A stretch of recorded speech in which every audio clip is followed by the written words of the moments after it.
Hi, everyone. Today I am happy to introduce Phillip Strang to the podcast. Philip was born in the late 40s in a small town 2 hours drive west of London. He has been an avid reader since childhood. In his early 20s, with a degree in electronics engineering, he left England for Sydney, Australia. And now, 40 years later, he still resides in Australia, although many intervening years he's spent in a myriad of countries, some common safe and others no more than war zones. Philip has self published 12 and soon to be 13 books, and he has two British detective series, six published in one series, three published in the other, and many others. I noticed that his series titles are DCI Isaac Cook thrillers, CI Keith Tremaine thrillers, Steve Case thrillers, and one standalone novel so far titled Malika's Revenge, and hopefully I'm pronouncing that right. And so you can find what Philip is writing next by going to his author website at phillipstrang.com. So welcome, Philip, to the podcast. Great to have you here. Thank you. It's good to be here. Just fun to connect, and I don't very often get the privilege of, I haven't actually interviewed a lot of people that write thrillers, and especially the detective crime thriller, so this is going to be I like it. This is very interesting. So, Okay. yeah, so this is going to be fun. So would you just share your story of what was kind of your inspiration to become an author, to start writing, and when you got started and the steps that led you to be an indie sort of self-published author? Well, initially I started because my wife and daughter are always saying, put down about all these places you've been to, all these people you've met. And I've been off the beaten track more than a few times. I've been to some very unusual places, and I've met some very unusual and interesting characters. So initially I sat myself down and I started writing. And initially I wrote about terrorism and those sort of topics. And of course, like all authors, I thought the first book was the greatest thing since sliced bread. So I sent it off to the publishers, expecting the big deal. And of course, what did I get? Well, nothing, of course. Now, I don't think I think the subjects I wrote about were fine, but I didn't necessarily have the skills to pull it off at that point in time. And now, of course, realizing a publisher wasn't the way to go, I then started doing some research. Then I found out about self-publishing. And then I started self-publishing, really knowing nothing about the subject. I didn't even know about formatting a book or book covers, or I was really with no knowledge of the subject whatsoever. But eventually, with time, you start to learn. And now at this point in time, I do not look for traditional publishers. I wouldn't do it. Yeah. If I had sufficient sales and a publisher came to me, then we would talk. But apart from that, I'll stay with self-publishing. Oh, awesome. So things are going good then that way with self-publishing. It's been kind to you, would you say? I think it's taken 3 years to basically start to understand how it works, to develop my voice, to understand what works, what advertising works, what promotion works, Right. all of the various facets. And nowadays, yesterday, for instance, I had my best day ever in terms of sales. That's awesome. Which was something good. I've still not made the $10,000 a day mark, but I'm working on it. I'm still working it. But it takes a long time, and it takes an intense amount of work.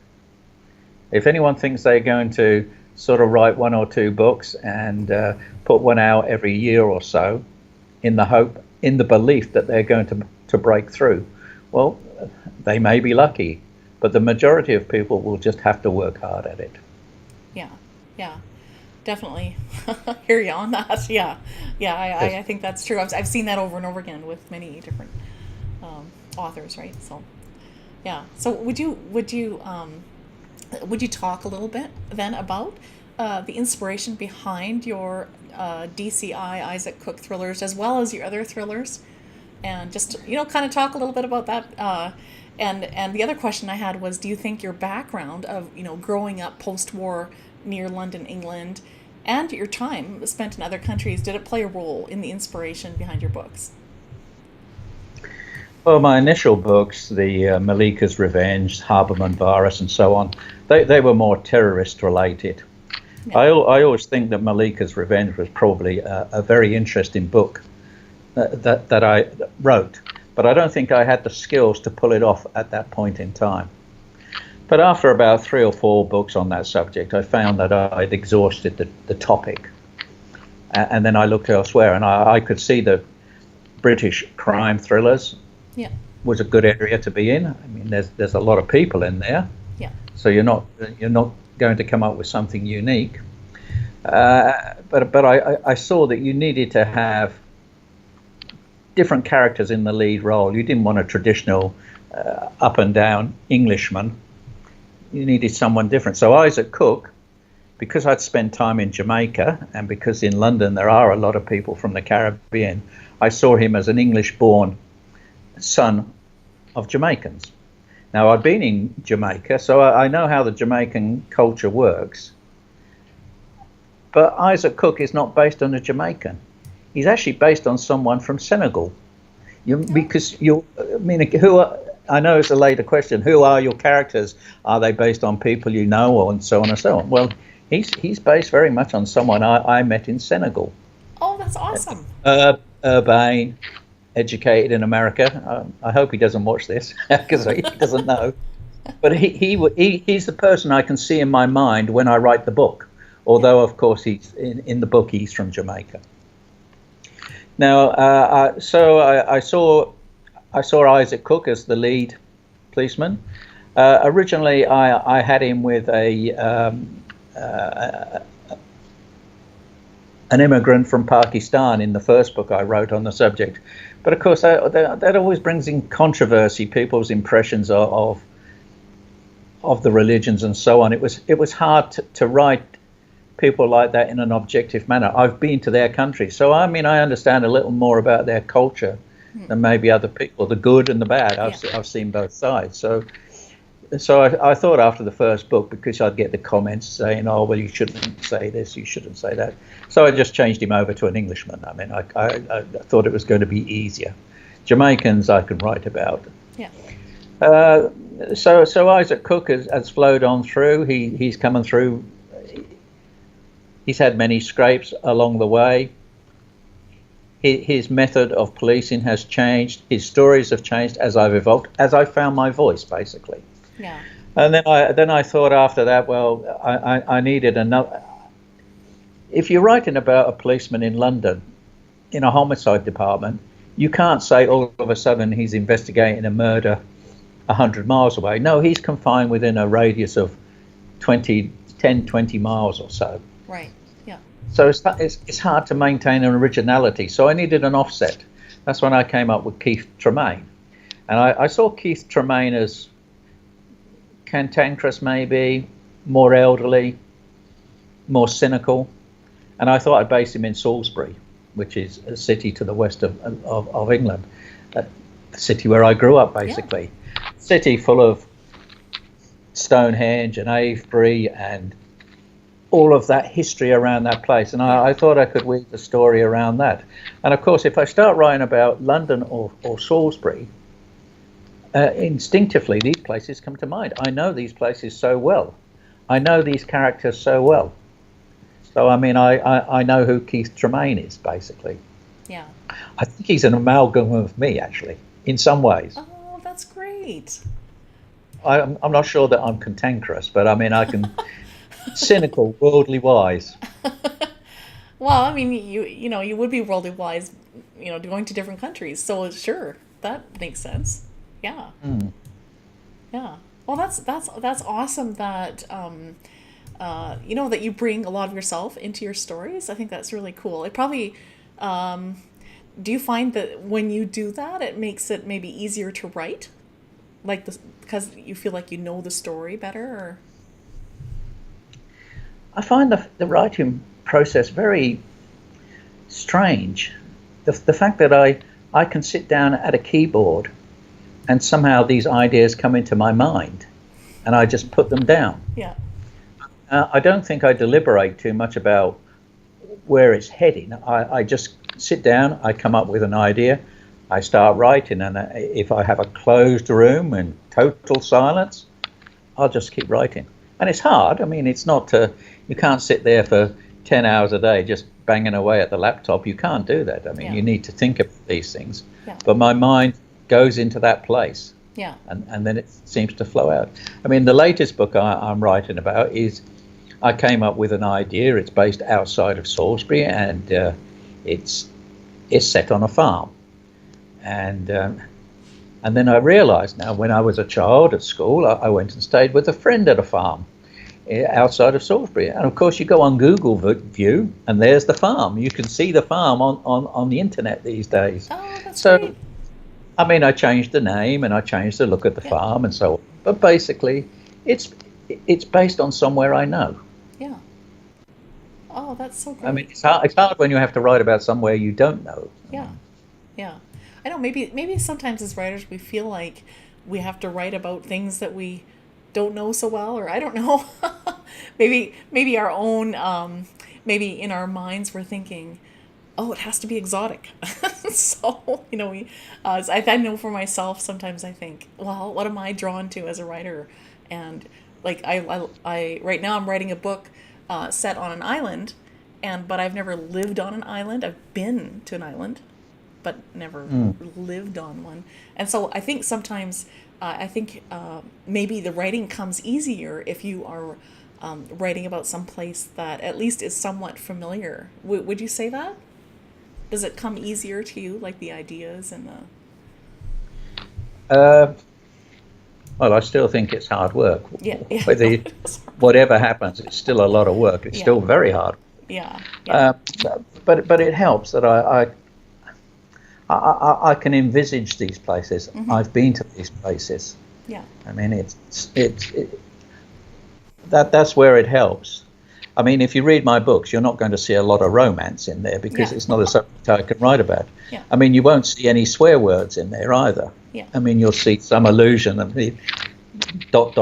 basically. I mean, that's about as far as it goes. I'm not going to write those sort of books. Yeah.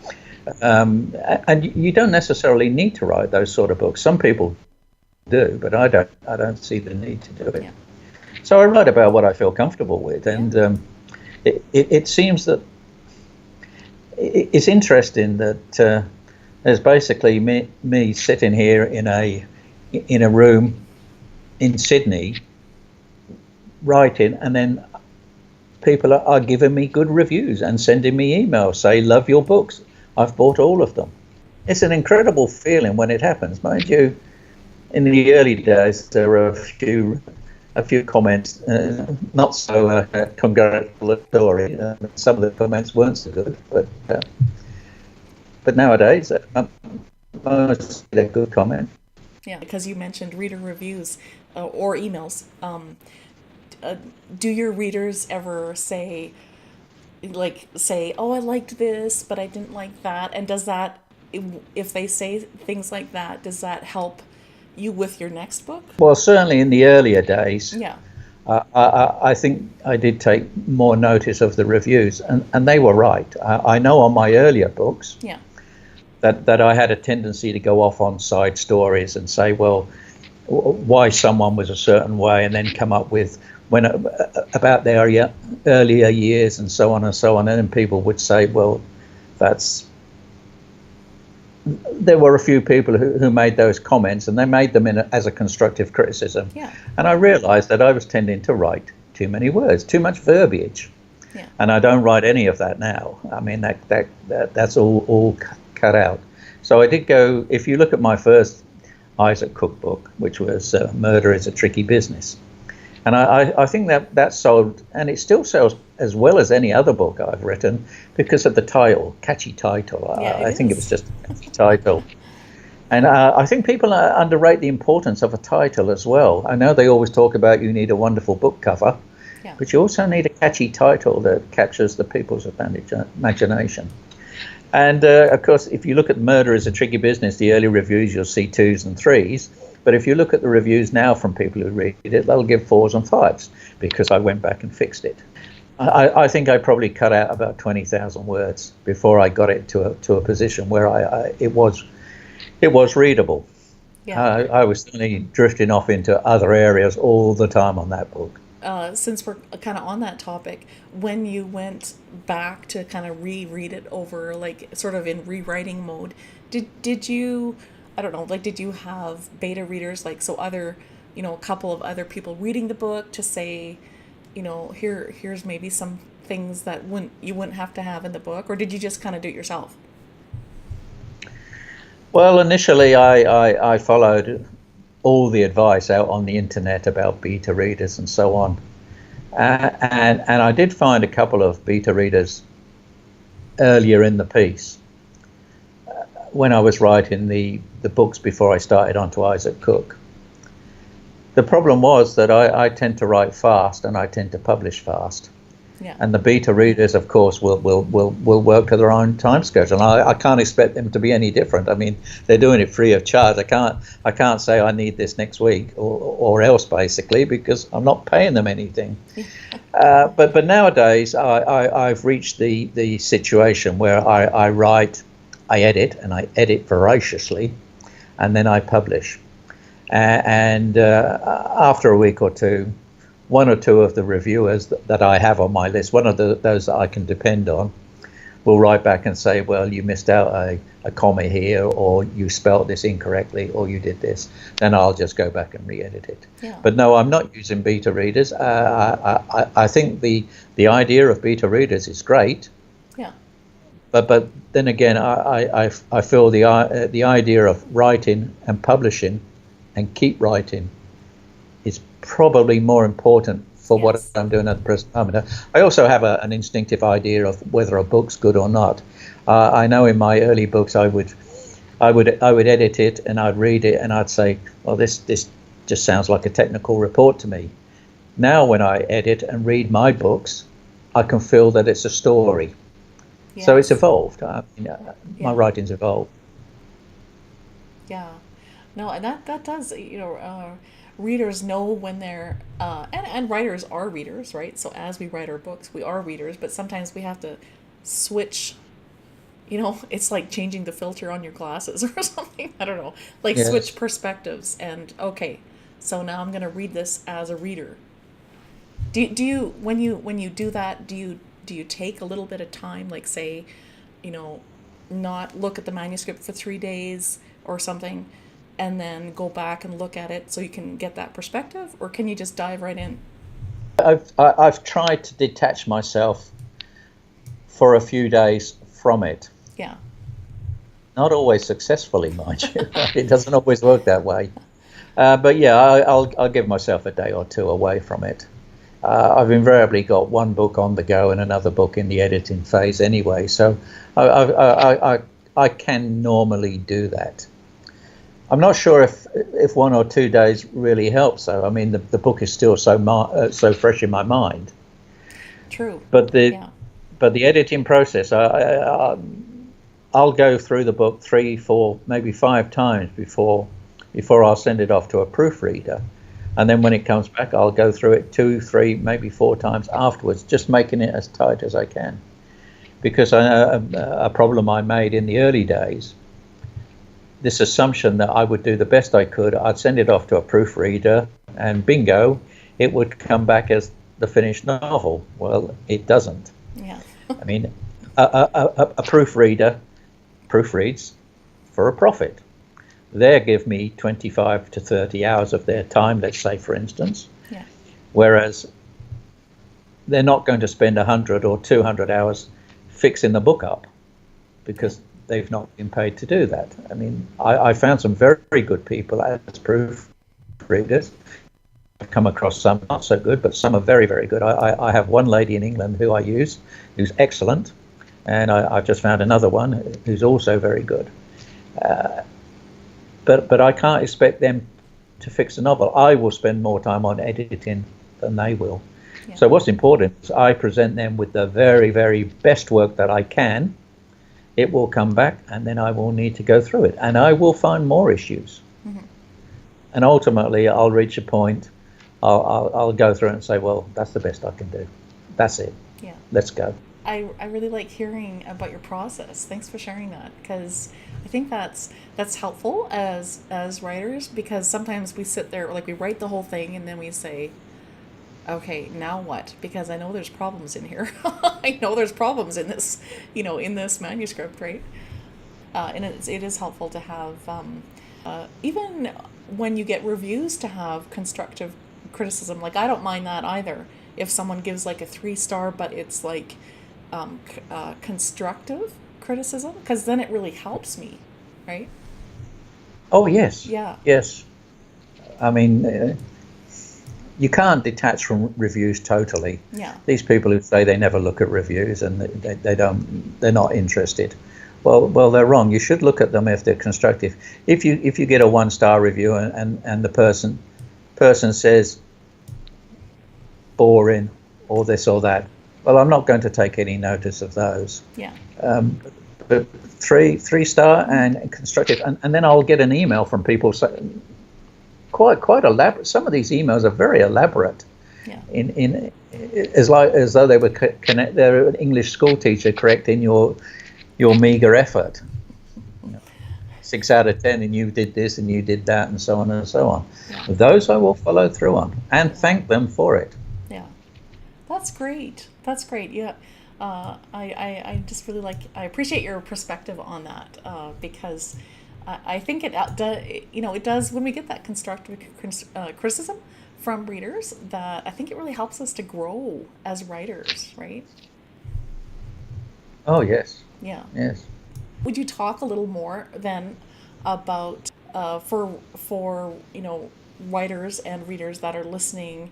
I think they would like to learn maybe a little more about your writing process. Do you like, for instance, like you get an idea. Do you have like an ideas file or like a notebook where you write a bunch of ideas down, or you just get an idea and you start writing, or do you get an idea and then you make an outline? Like, what's your, I guess, process with that?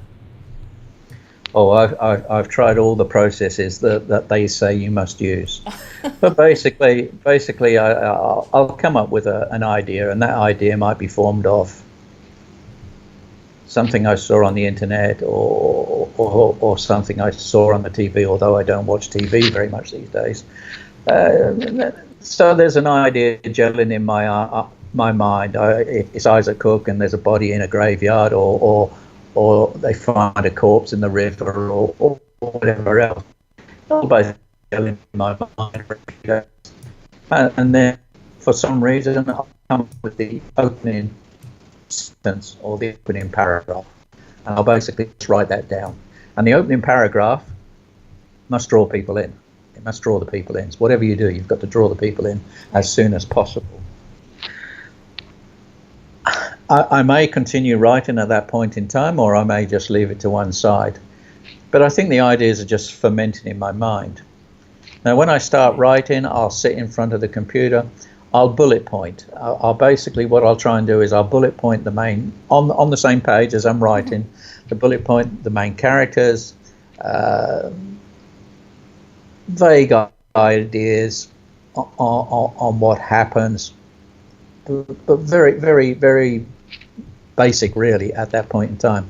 And as I start writing, and if people can outline a story from beginning to end and keep to that, well, good for them. But I can't do that, because as the characters are writing, as events are occurring, I can see other scenarios developing, other possibilities, right? Yeah. Other deaths, and so on. I mean, in a detective thriller, there's more than one murder. I mean, there's 3 or 4 normally. But then I'll just bullet point them down the bottom, and basically I'll end up with about 50 bullet points of possibilities and characters and scenarios. Some will play out, some won't. Yeah. But I'll just keep writing, and I'll write from beginning to end. I won't go from chapter 1 to chapter 20 and back to chapter 10. I won't work like that. I have to have a sequential flow of the story moving forward. Yeah. Now, How the mind does that, I'm not sure. But for me, that's how I work, and that's how it seems to be successful for me. I couldn't outline. Okay. I like the idea of it. I like the idea, but I've not found it's worked for me. Yeah. And also, I mean, I constantly look for, constantly maybe is an overemphasis, but you know, to read a review and someone said, well, I knew who the killer was at halfway through the book. Well, you're one up on me because I don't. I'm 30,000 words into another book at the present moment. I haven't got a clue who the murderer is. Is that Not right? a clue. Not a clue. I've got 3 or 4 motives. I have a number of people who could be capable of committing the murders, Yeah. but I haven't got a clue at this point in time. I wrote one book, Death and the Lucky Man, and I was heading towards, I was in the last chapter, and it was clear, I know who these people are, and these were people who were capable of committing the murder. They should have been the people who committed the murder. But I realised because the story was evolving, I was bringing in loose ends together, and I realised it can't be them because there was a car and they didn't have access to this car. There was no way they could get access to this car. But I had some other people. So within the last chapter, it basically swapped to these other people, and then people come and say, well, I never guessed it. I never guessed the ending. So I don't know the ending. I have an idea who should be the guilty party, Yeah. but I don't know who it is. Oh, that must make it actually a lot funner to write because it's like, it's like the characters are just revealing themselves to you through the whole thing, and it's like surprise, you come to the last like 3 chapters. It's like, I mean, I think for me, when I start writing a book, the book moves forward, characters come into play, characters disappear, murders occur. I mean, there's normally 3 or 4 deaths. Yeah. Some are accidental, some are murders. And they're all heading in a general direction.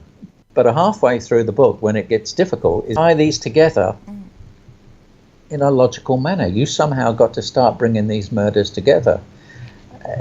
There has to be some commonality between them. It's easy to write about them as you're going along. It's hard to bring it to the final conclusion where all the murders fall into place, and it may be more than one murderer. The murders may be unrelated even, but ultimately they will pull themselves together. And I'm trying to resolve that as I'm writing. So halfway through the book, when I start on that process, that's when I slow down a little bit. I actually find that very fascinating, Philip, that the characters it's like these twists and turns that you, even as the writer, aren't sure are coming up. I find that really fascinating.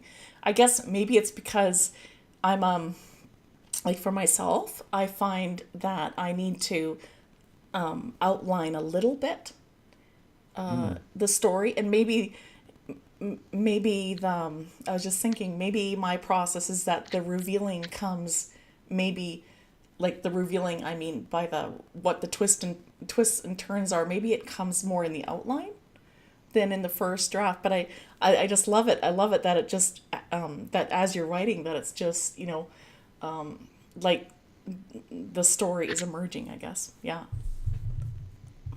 I find it an incredible process that the mind can actually do that. Yeah. Yeah, it's that you're right. It is, that is amazing, right? So you have a way of like keeping, if you have a lot of different characters, how do you keep them straight? Like, do you write them all down? Do you write down the different settings? Like, do you have a place where you keep all that? How does that work? Well, I don't use Scrivener. No. I've investigated it, but I mean, it wouldn't suit my style of writing. Yeah. So I just write on Microsoft Word. Okay. And a lot of people say, well, they can't use it because it's cumbersome and you can't find out where things are. But as I say, I write from start to finish. And because I write fast, I basically can remember most of this. I don't have any problems with it. If I'm writing down there and I can see that someone needs to die or whatever else, I'll just make a little bullet point, so on. Or Isaac and I'm trying to think if he's offside now. Yeah. Isaac and Larry or Wendy go to see so and so and so on. I'll bullet point that, and then as I move down, I'll follow through on a scene. The scene will come to an end. I'll put a break, and then I'll write about one of those topics. Oh, okay. And I'll just start writing, and basically I might not be quite sure how the writing's going to go on that, but I'll just open it with a sentence and I'll start writing. I may go back after a paragraph and say, well, that doesn't sound right. It doesn't sound good, and I might rewrite it. But I'll just keep writing, and it's important that I keep moving forward. Yeah. And my normal day, as I say, I write aggressively. A normal day, I would say, is 5,000 words a day. Wow, that's great. That's tough. Yeah. I mean, Yeah. that means you get up. I'm in a fortunate position where I can devote the time necessary to do this. But even when I was working on projects overseas, I was in Africa at one stage, and I wanted to write. So I was getting up at 2 a.m. and writing for 3 or 4 hours, Wow. and then going back and having a sleep before work, because that's the dedication you must put in if you want this to work. Yeah. I mean, you as a self-published author can write 1 or 2 books every year or every 2 years, Mm-hmm. and you can do a wonderful job. It can be a wonderful book, but if you want it to sell, you have to provide more than 1 book.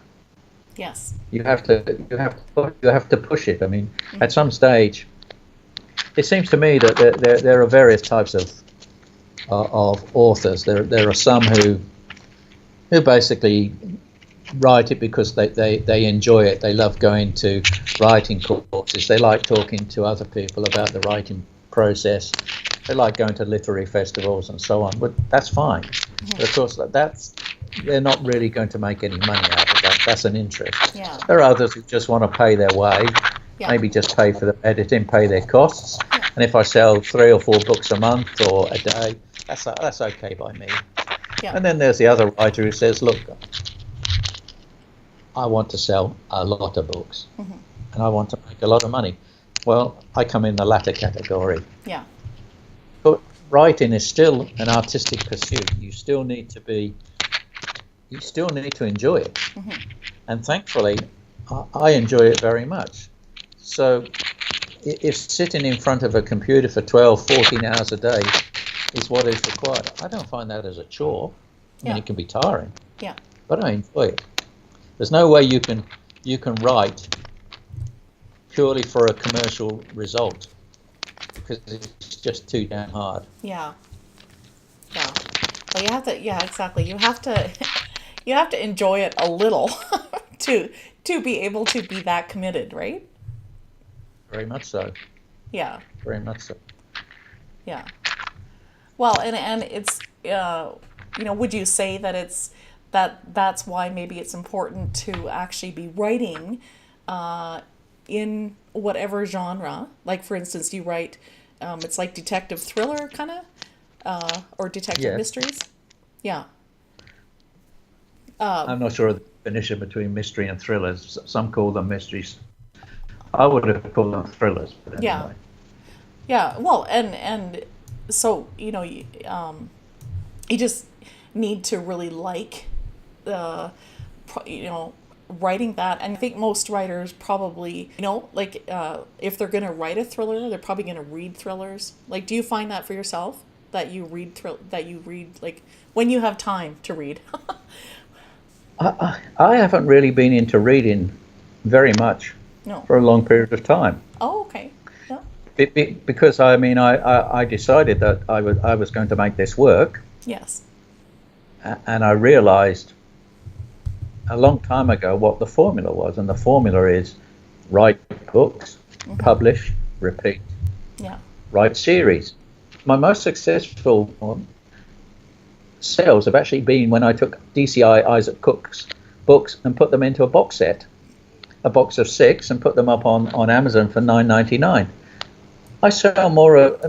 I make more money out of those than any other book, but I don't advertise them. Yeah. For some reason, it just happens. And I looked on Amazon yesterday, and I just entered Thriller box set, and my books were on the front page there. My box set was on the front page.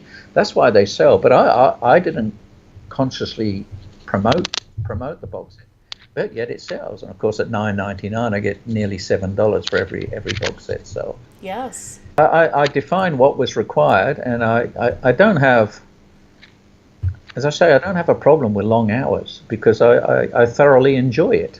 So at the present moment, my day consists of writing, editing, and that's basically it. So most days I'll be up at 4 or 5 in the morning, and I'll probably be working in some aspect at probably 7 or 8 at night.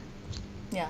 I'm glad that I can do that. I mean, that's certainly, to me, that's a whole lot better than being in some off the beaten part of the world. I've been to those places. I've done those places. I don't. I think now the worst thing that I would want to do is to get on an aeroplane and go somewhere. I've been there. You've been there. Yeah. Yeah. Yeah. Well, and that's good that now you can just go there in your imagination, and right. Well, and in places you've already been, so you're literally going there where you've already been in some cases, right? So I've met some interesting characters. yeah, I bet, right? That would totally be inspiration. Yeah, that's awesome. So would you talk a little more then about, like, so specifically, because you write kind of like detective crime thrillers. They're probably fast paced, and they have, like, a few people that are murdered, or one or two, which is kind of like the definition of a crime thriller. But would you just talk about, like, for instance, if it's going to be a crime thriller, they're probably going to interrogate someone, possible suspects. So, is there a process you go through, or does this all, like, I don't know, does this all just come to you? And how do you uncover your setting? I guess that's the other question I have. Or does that just show up for you? I don't know.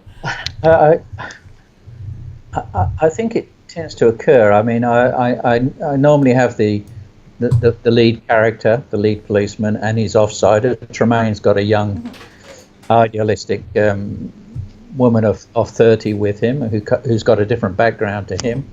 But basically, and Isaac Cook's got Larry and Wendy, who's struggling with health problems and arthritis and whatever else. Yeah.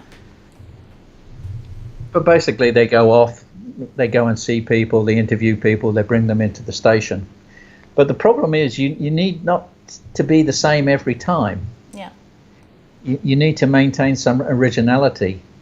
And I'm editing one book now, which I intend to publish in the next day or two once I finish the editing. It came back from the proofreader, so it'll take me a couple of long days to sort it out before I'm totally satisfied with it. And I realise I have this lady in there. She has a background, but before that she was a lawyer in this book I'm editing. And I realise in the book I'm writing now, I've got another lady with a dubious background who had been a lawyer. So because I write fast enough, I can pick this. I've seen it, so I'm going to have to change it. Yeah. But it's difficult to maintain originality. So I can't say we are going to have an interview and so on will sit there and so on will say this and so on. Yeah. And I need to be careful. That's why when I was writing just Isaac Cook all the time, I could find that situations and mannerisms and those sort of things tended to become predictable. I needed to detach myself from him and write about someone else. That's interesting. Did you find that because, so you started with the Isaac Cook thrillers, but then did you find that because you wrote in a different series, when you came back to the Isaac Cook thrillers, did you find that helped to give you more original ideas? Yes, I think so. I mean, when I started writing about Tremaine, he was an older policeman. Yeah. He was one of these guys who wasn't so keen on the police handbook. He was more of an old style policeman. Get out there, grab a young hooligan by the scruff of the neck and give him a kick up the rear end sort of style. And he didn't go much for computers and so on and so on. Whereas, as I say, he's an amalgam of me. I'm in there somewhere, although I don't have any problems with computers. I'm totally okay with computers. Yeah. But I mean, I saw his relationship with his young police sergeant. It's more of a sarcastic. It's a good relationship, but they're sarcastic of each other. So she's learnt to be a bit sarcastic back to him, and he likes that. Yeah. He likes that. Yeah. It's still respectful, but I mean they have an aside at each other, you know. But whereas Isaac Cook is possibly more formal with his staff, he's more formal. Yeah. Whereas Tremaine was more cantankerous. Yeah. But I needed to get away from it because I was trying to write about Isaac Cook, and I base him around Notting Hill, Kensington base. But basically, if he's running a homicide department, and I've made up this fictitious police station, but basically he's only got a certain area to work in. So it's hard to be original every book, not to overlap onto other books all the time. Yeah. That's why I started with Tremaine. I find at this present moment it's working okay.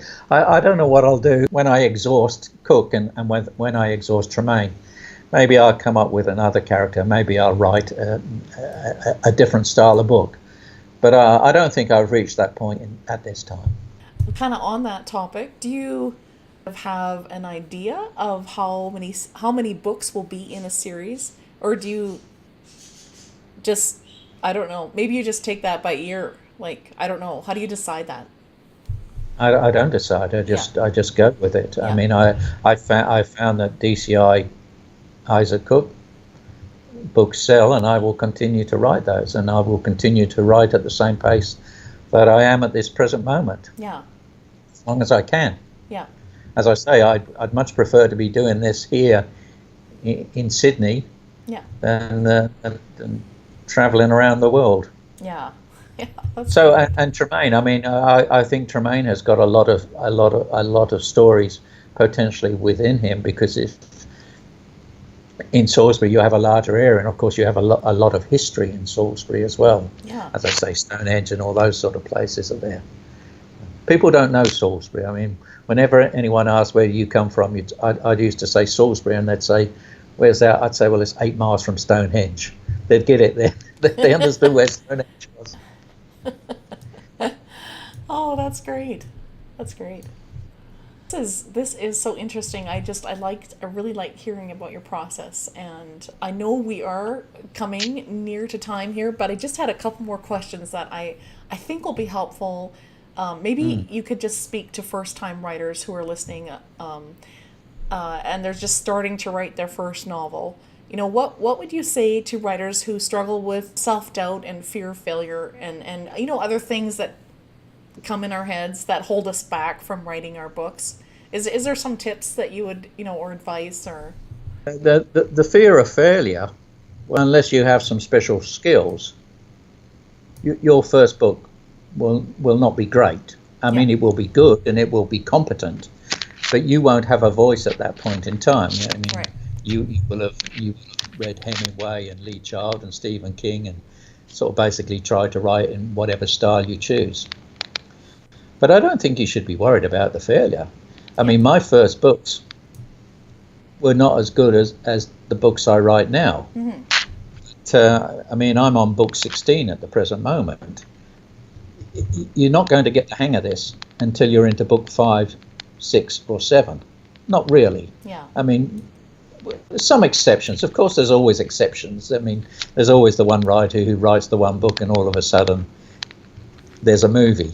But I mean, that's very fortunate if you do that.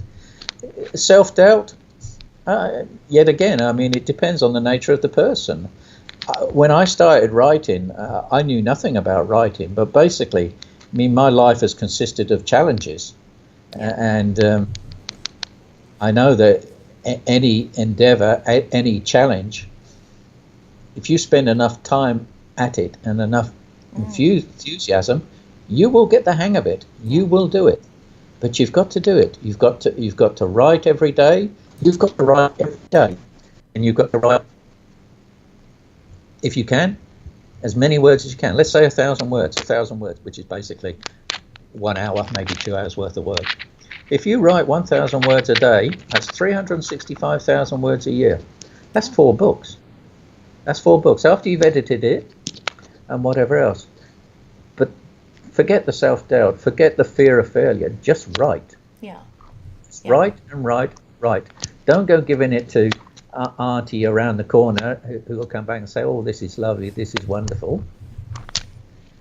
You've got to get it. You've got to edit as well as you can. You've got to get it with a proofreader. You've got to edit it. You've got to publish it. Mm-hmm. The trouble with a self-published author is you need to be an expert on book cover designs, formatting books, marketing, and so on and so on. Yeah. There's a lot to take in. Yeah. But you have to publish something. I mean, there are people out there who've been writing a book for the last 10 years and it's not really good enough, or I'll do it when I can. No, publish. Yeah. Just write and publish. Forget the negative reviews. Yeah. Just forget it. Just go with it. Just learn. Just learn. Yeah. That is excellent advice. I've realized more and more that just like you were saying, that like writing a book, because most, when we begin, most of us are beginners. We haven't really done this before, right? And so it's a learning curve for all of us. But anything that you put your mind to learning and just keep going and doing, and getting the help you need and keep writing and keep, you'll eventually kind of figure it out, right? Very much so. Yeah. Very much so. I mean, I think that I've not solved this by any means. I mean, if I'd solved the whole process, we would be talking from my mansion at this point in time, whereas we're not. But I certainly believe that I understand the process involved to take what I had and to make it into something that people will read and review and enjoy and give me money for. I believe that I understand how Facebook advertising works.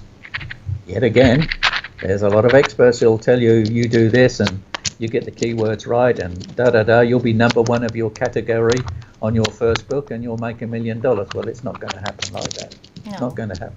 But I understand Facebook advertising, and I believe that I've now got to a position whereas I can advertise and I can make money off my advertising. But it took me a long time to learn that. And you can read all the, you need to find, what I found is helpful is to go onto the internet to find other self-published authors who talk sense. I mean, there's a lot of nonsense out there, as you well know.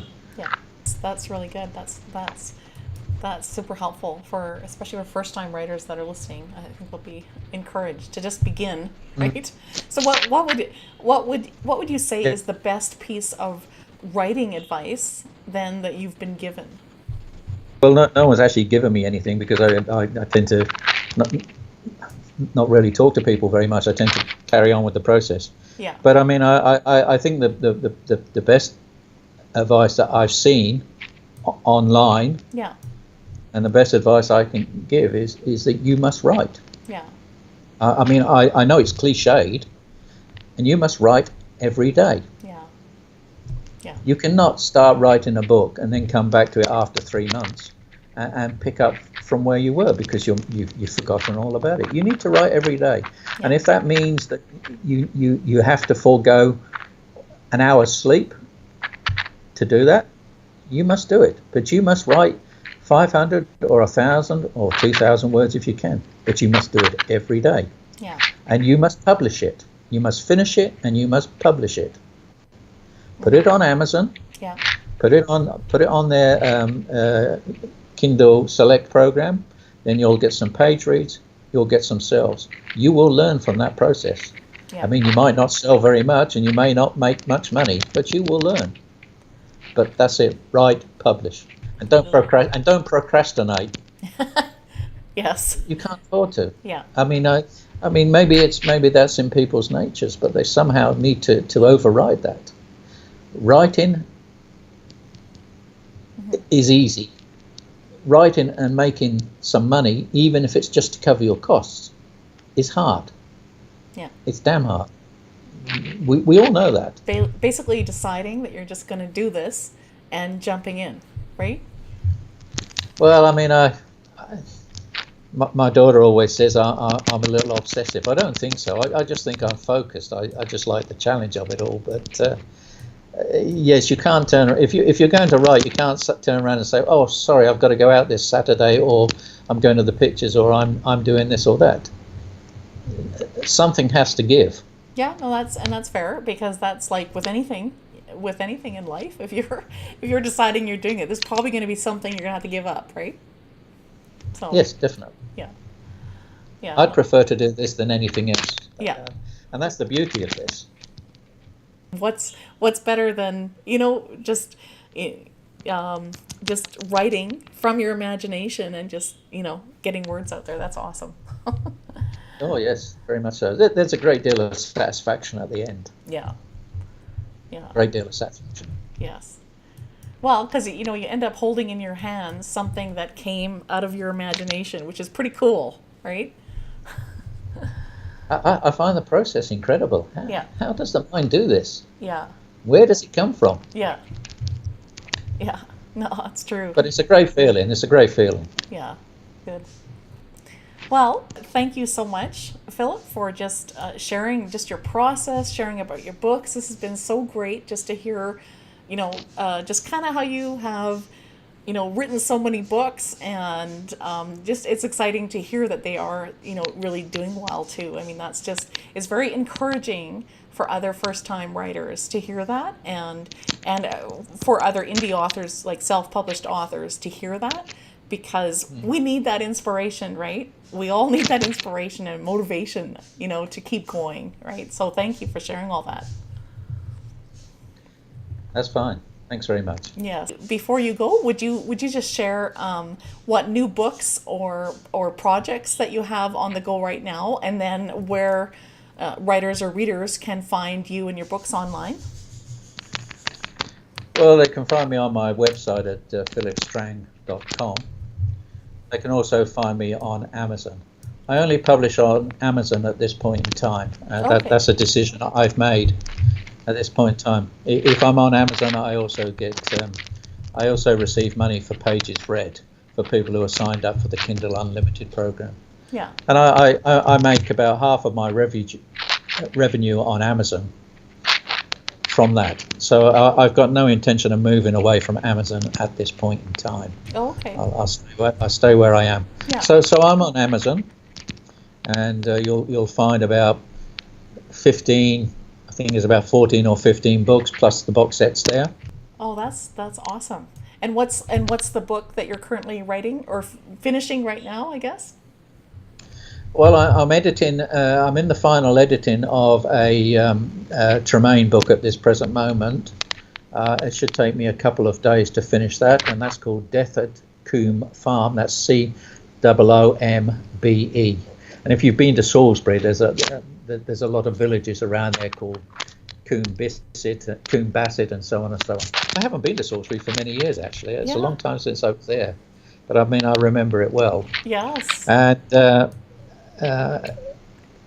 I'm currently writing another Isaac Cook story at the present moment. I think we're into about 3 or 4 murders at the present moment. So I'm afraid it always happens. If you're running out of ideas, well, someone's got to go. I say, I've absolutely no clue.